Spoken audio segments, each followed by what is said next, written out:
When she laughed while signing the divorce papers, I felt absolutely nothing.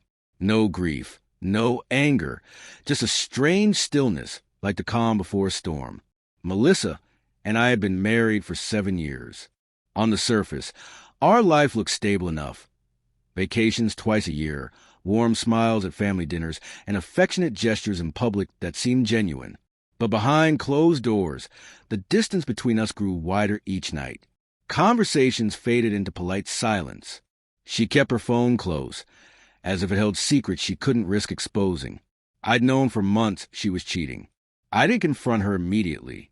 While she spent her nights with her personal trainer, I was busy working on something far bigger. Melissa had always thought I was predictable, an ordinary man with an average IT job, a modest house, and repetitive routines. She often called me reliable, wearing a smile that never quite reached her eyes. I knew she was bored. To her, I wasn't daring enough, rich enough, or flashy enough to hold her attention. What she didn't realize was that reliable was just a mask I wore. By day, yes, I worked a regular office job. But by night, I was quietly building a tech startup. During the pandemic, it took off like wildfire. I never boasted, never flaunted, and carefully kept my success hidden.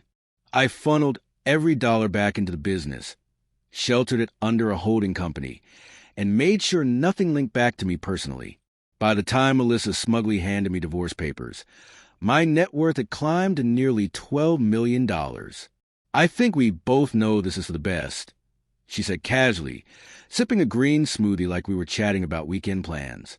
I agree, I replied. The shock on her face was priceless.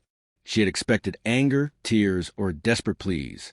Instead, I signed without hesitation and let her think she'd won. Over the following weeks, she paraded her new boyfriend all over social media. The same man who used to pick her up a few blocks from our house to avoid my security cameras. She boasted to her friends that she'd soon have the house, monthly alimony, and freedom for what she called the dull years of her life. But the day of the court hearing, her fantasy collapsed.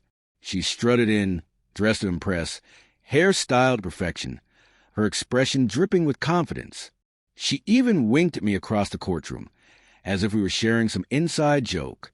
I stayed calm, seated beside my attorney, waiting.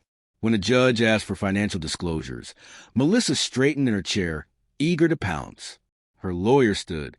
"Your Honor, my client believes Mr. Preston is concealing assets. His reported salary doesn't match his lifestyle and spending."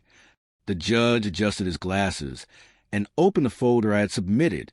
"Actually," he said, "the documents show that Mr. Preston operates a company, Preston Innovations, LLC, which owns intellectual property, licensing agreements, and equity portfolios. As of this month, his net worth is approximately $11.8 million. The courtroom fell silent. Melissa froze. Her smug grin vanished, replaced by wide eyes and a slack jaw. For the first time, she saw me not as the boring IT guy she dismissed, but as a man she had thrown away. Wealthy, successful, untouchable. I didn't know any of this," she stammered. "We were married. Don't I have some claim?" My lawyer cleared his throat. "Your Honor, the business was established before the marriage. Accounts have always remained separate, and per the prenuptial agreement signed in 2016, which is valid and binding, the company and its earnings are solely Mr. Preston's property." Melissa had either forgotten the prenup or assumed it no longer mattered. The judge closed the folder and nodded. "There is no legal basis for Mrs. Preston to claim a share of these assets.